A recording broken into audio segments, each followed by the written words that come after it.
Assalamualaikum warahmatullahi wabarakatuh. Salam sejahtera buat kita semua.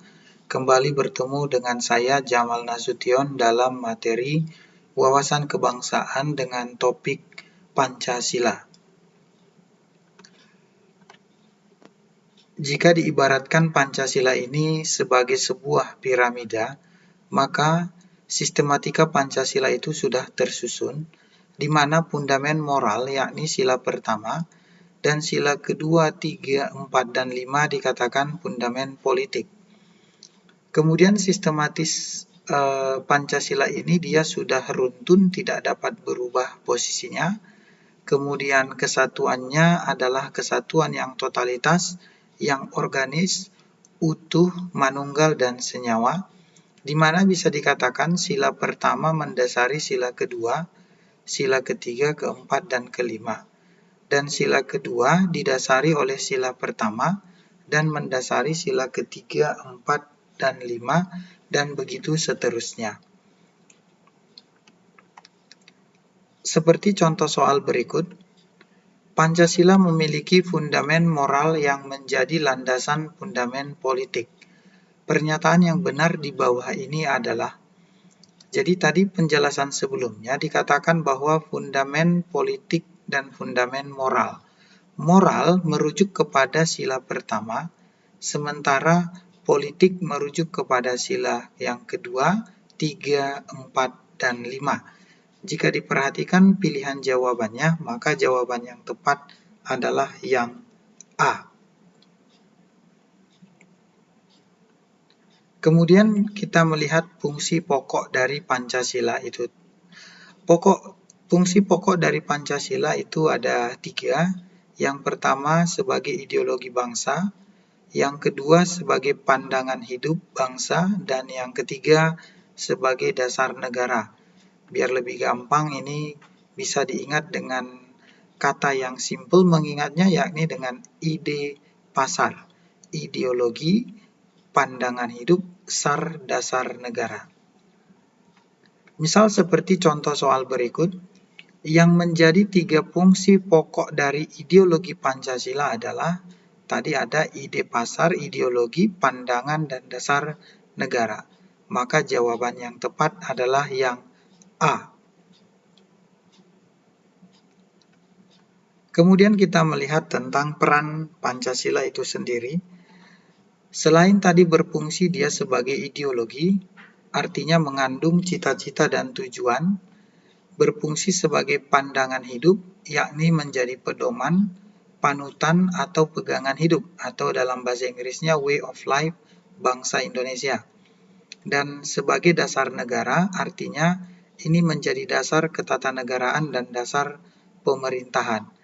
Di samping yang 3 ini ada lagi peran yang lain dari Pancasila, yakni sebagai falsafah. Diyakini memiliki kebenaran bahwa nilai-nilainya itu adalah nilai yang benar, kemudian menjadi kepribadian bangsa, bahwa Pancasila adalah budaya bangsa, sikap dalam menyaring budaya asing, serta ciri khas bangsa Indonesia jika dibandingkan dengan bangsa lain. Kemudian sumber dari segala sumber hukum, bahwa semua peraturan yang ada di Indonesia harus bersumber pada Pancasila. Dan yang berikutnya, Pancasila diperankan sebagai perjanjian luhur, yakni jika dilihat dari proses dan sejarah perumusannya oleh para founding fathers yang merumuskan sejak adanya BPUPKI hingga disahkannya oleh PPKI. Contoh soal yang berkaitan dengan materi tersebut, Pancasila sebagai landasan penyelenggaraan pemerintah dan kenegaraan merupakan fungsi Pancasila sebagai. Maka kata kunci di sini adalah pemerintahan dan kenegaraan. Maka jawaban yang tepat adalah sebagai dasar negara, pilihan A. Jika pilihan B, pandangan hidup, ini adalah pedoman, panutan, atau way of life. Perjanjian luhur bangsa ini dilihat dari aspek proses dan sejarahnya. Tujuan bangsa jelas dengan kata tujuan, jiwa dan kepribadian ini yang membedakan bangsa Indonesia dengan bangsa lain. Contoh soal yang kedua masih dengan materi ini.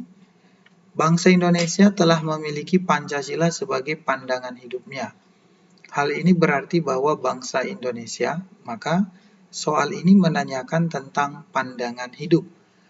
Pandangan hidup tadi, seperti penjelasan sebelumnya, adalah berhubungan dengan pegangan, pedoman, panutan, atau way of life.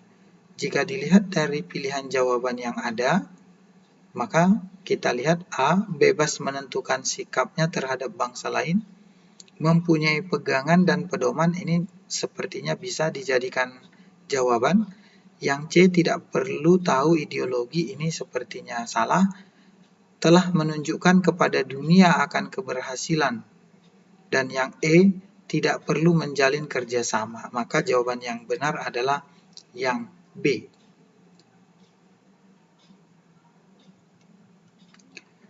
Bagaimana Pancasila dijadikan sebagai ideologi di Indonesia? Maka Pancasila ini adalah ideologi yang terbuka.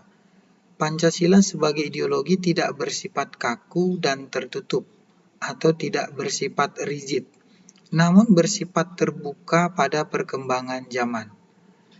Kemudian Pancasila itu memiliki dimensi sebagai ideologi yang terbuka. Yang pertama adalah idealistis atau idealitas, nilai-nilai dasar Pancasila yang bersifat sistematis dan rasional.